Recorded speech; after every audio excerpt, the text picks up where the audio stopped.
This cake tale, it has nothing to do with the previous cake tale where I ruined her wedding. I'm sorry. However, it took that cake tale for me to be able to have this cake tale. So let's get into it. I have black tea. This is Berry's black tea. I love it. 1 pack of Splenda as usual.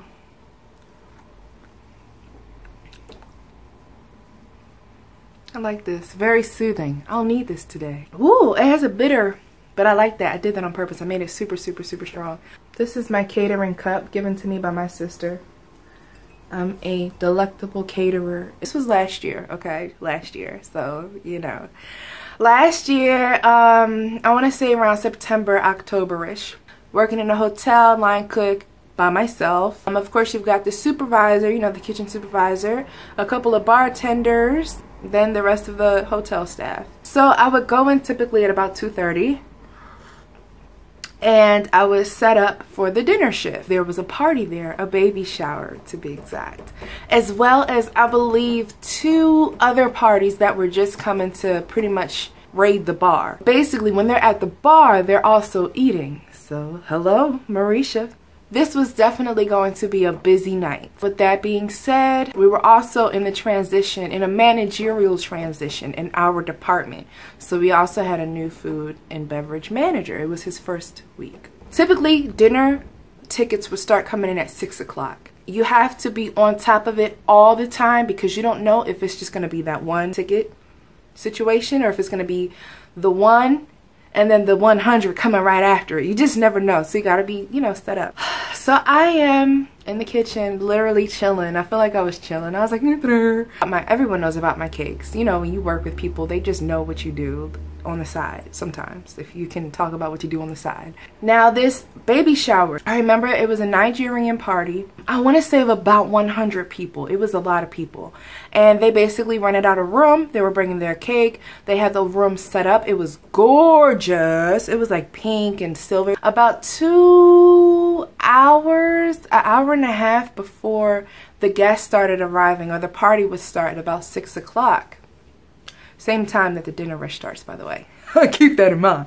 The mother of the new mom, the one having a baby shower, she comes with the cake and she comes from New Jersey. It's like an hour ride on the highway. I'm minding my business and my supervisor comes in. Marisha, you have got to see this cake.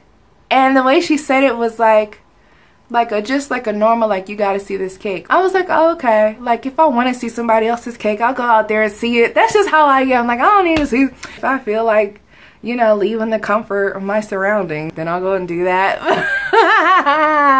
But then she came in again and she was like, Marisha, you really gotta see this cake? And I was like, okay. I mean, why? She was like, no, really, you gotta see the cake. So I go in the room and it's like the mother and I don't know if that's her son, but it's a guy and another lady. And the cake is sitting there on a table and this cake is ruined. She said that she made a sharp turn in the car and the whole thing just fell over and it looked like something crushed it a little bit. It was ruined. I was like, oh, that's why you wanted me to see the cake. The lady, and so understandably, she said she paid $200 for this cake. She's like, it's ruined. I ruined my daughter's baby shower. It's ruined. What am I gonna do? She's crying. I'm in and out, right? I'm standing there like this. Like, should I speak up? Because I had a cake wreck. As you recall, granted, her wedding cake still fell over. However, given the right circumstances, the tactics that I used in that cake wreck that I made would technically fix another cake, given I had tools, was in the kitchen, had a little bit of time, and refrigeration. Refrigeration is key, mes amis. My supervisor is like, wait, but she's a pastry chef. And I'm looking at her like, oh, snap. Like, here it goes. So, you know, when people believe in you, like, you know you could do some things, but you're like, I don't even want to put myself out there like that. she put me out there like that. Cause she believed in me. So she was like, she could fix this. Like she said, this is literally what she does. Like, and I'm like, little does she know, literally, I did do that. Like, I did have a cake wreck. The lady looks at me and she's like, really? You are? Oh, and she starts thinking, God, and I'm like, I mean, technically, I do make and sell cakes. Like, technically, yeah. And she was like, you can fix this? And I said, well, you know, there's ways to make it look better. We could definitely make it look better. And I said, if you just want to trust me with it and give it to me. And my supervisor's like, you can fix this. This is what she does. She is a beast. And I'm like looking at her like, oh, girl. The guy, I'm looking at it and he's kind of looking at it too. We're kind of analyzing the situation. And he's like, maybe you could cut 1/2 of it off. Because the way that it was like 1/2 was messed up, but the other side was pretty much perfect. He's like, you could just cut off 1/2 and just make it like a slope. And then I'm like 1/2 of a cake? Nah. And he was like, well, yeah. I mean, what else can you do? I was like, I'm just gonna fake this joint until I make this joint. So I feel like I had an outer body experience. Like, all of my mishaps and misfortunes are literally coming down to this moment. I'm not getting paid. I was literally minding my business, like setting up for the dinner rush. This lady is crying. My supervisor's pumping me up. I'm like, I am here, but I am not here right now. It turned into like ER, cake version. Like, we put the cake on a cart and we start wheeling the cart like we're running through the hotel, through the bar, to the kitchen. We have 10 minutes to save this body. And then what really topped it off, the mom, she's like, well, if you could fix it, here's the toppers. I was like, really? And I gotta decorate it after I decorated it.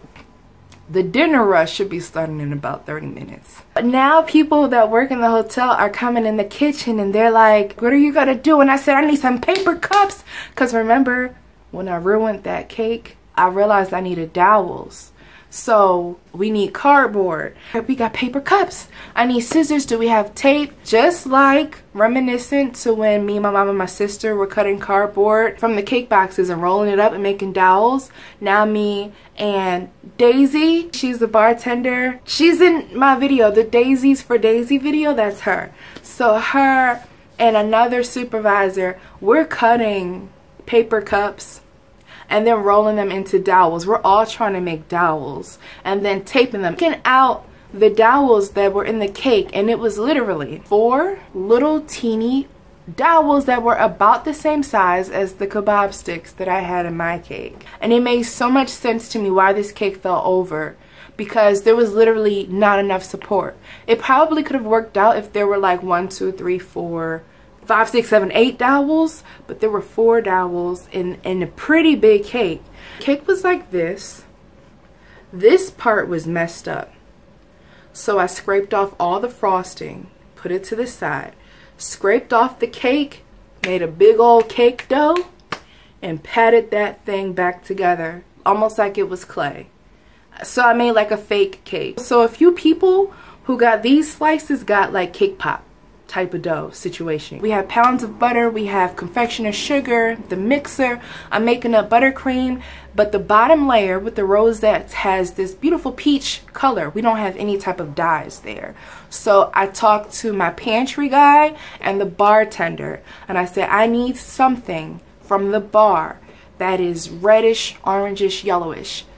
There's maraschino cherries. If there's a pineapple something, just something that will do, that I could concoct really quickly to make this similar color. The pantry guy, I got this maraschino cherry juice and pineapple syrup. I said, bet. I added that. That was probably the best tasting little tropical buttercream. Said a prayer, and by the grace of God, matched that buttercream to a T. I mean, to a T. Meanwhile, I got a couple tickets, started doing the tickets. Take it out the fridge, or they probably had it in the freezer. Take it out the freezer, and then with my chef knife, which is so hard, smearing on the frosting as I would when you're decorating a cake, and then I put it back into the freezer. Now I'm doing tickets again. At this point, I'm wondering where my new director is. He claimed to be a pastry chef master. So I was like, bet, this is his first week. This is the first big situation. He could come in here and fix that cake. I could stay on the line because I know the menu. We had one piping bag and one piping tip. I could tell that the star tip that was used on that cake had that inward. So we had the upward one. So I just bent ours to go this way. And now I'm piping rosettes and I'm putting the dowels that we made into the cake. I made probably 1, 2, 3, 4, 5, 6, 7, 8. He comes in. What are you doing? I think my head went like, I am making dowels for this cake that a guest brought in that got ruined. You don't know? Everybody in the hotel is talking about it. He said, oh, okay. And walked out of the kitchen. So then tickets started coming in. I'm going back and forth. I finished the rosettes, but I did not like them. It looked like 2 people worked on the cake, and I did not want that if I could help it. So I said, I just don't like it. I don't like it. And they're like, it's fine. Yours looks better. And I said, see, I don't want that. I want mine to look like whatever bakery did it. So I take it off. I know. I'm in a crunch, but I take it off and I redo them, and this time it was perfect. This time I need to make them a little bit smaller, the rosettes, and they matched the ones that were already on there. A few minutes later, the director came in and he's trying to work on the line, but he can't really read the tickets and he didn't know the menu. So he tells me, you have to stop that and you have to work on the line. And I'm starting to say, well, then you have to work on this cake. Go to the line, knock out all of those tickets as fast as possible, run back to the back. Luckily, the top tier had standing sugar on top and it was not that messed up. So when it has standing sugar, you can really just touch it. So I just pretty much pushed all of the frosting back into place where it needed to be. I really didn't have to do anything to the top tier. So now all that was left was to put the top tier onto the tier that I fixed, say a quick prayer that it all stands and holds up. I put the cake on top. I put all of her decorations in. I just did what I thought looked decent. The true test was, will it hold up? You did it. I felt like it was my way of making up for the catastrophe that I had happen to me with the wedding cake. I kind of felt like I fixed it. And it's crazy because I'm sweating and working all hard on the line. I couldn't even I wanted to just sit and stare at that cake. That was just unbelievable. Now this is the hard part. I'm not trying to bash anyone or talk down at anyone, but this is my truth and my cake tale, right? The supervisor says we're about ready to take out the cake. At this point, all of the guests have arrived. So this is almost going to be like a moment, like a show. So she says, are you gonna be able to take the cake out with me? And I was like, if I could stop working on the line, I had continuous tickets coming in. I couldn't just walk away. Yeah, I would love to. I just sweat and worked my butt off for no pay, might I add. I would love to go out there and at least get that satisfaction of knowing that she approved of it, that it was okay, you know, seeing the reactions. And she said, okay, let me see if he'll work on the line. He meaning the director. And they put the cake back on the cart. He says, okay, you ready? To her, to the supervisor. And he takes the other side of the cart. And I'm like, and she says to me, can you come? And I said, if somebody could hold down the line, absolutely, I would love to. He ignored that comment and he pushed that cake out. And I'm like, wow, you can't do that for me so that I could go out and put in a cake that I just sacrificed myself for. That's what it felt like. Oh, okay, no problem. So I just kept my peace, as I always do. Oh, okay. Well, you know where I'll be. So the supervisor, that's okay. I'm sure you're going to be able to come out. I'm sure she'll want to say thank you. That's dumb. I was like, oh, okay. Not only did he not help me, the grand pastry chef that he is supposed to be, but he took out my work. That was almost like the little bit of payment that I was going to have. He took my little bit of payment. So he does tell me, good job. Really good job. I'm like, you could have saved that little bit of good job. Good job. You know how you show people that they did a good job? Do something for them. Let them have their moment. the night goes on, and when I tell you I didn't get one thank you, now I wasn't too focused on it because I've learned not to expect things from people, although it's like you should expect certain things. However, if you don't get them, I've learned just not to be too disappointed. My supervisor comes back in and she's like, that was messed up. Nobody came back here, nobody said thank you. They should have at least given you a tip. And other people in the hotel like, that's crazy. You literally saved the cake and they didn't even give you a tip, and they paid $200 for that cake. You know, nothing. I got nothing. My response for that was, it's okay. The personal gratification that I got is there, and it's more, you know, than, I mean, no, it's not more than money. I would have definitely appreciated like at least a 10. Can I get a $10 bill? And I told them this too. The way that karma works, I'll get paid for this in a larger way. And I truly felt that way. I told them, I was like, I just feel like I'm gonna get more from this. Be it me telling the story on YouTube and getting recognition or payment that way, or another way, which actually did happen, and you'll have to watch part 2 for that. Ah! You like how I worded that? You will have to watch part 2. Leave all of your comments down below. I want to know what you guys thought of this cake tale, and if you have any stories that are actually similar to this one where you were actually able to fix a cake wreck or a wreck of any type of art. I love hearing all of your stories. I hope that you subscribe to the channel and press on the notification bell, and I will see you soon. Bye, Cakenistas.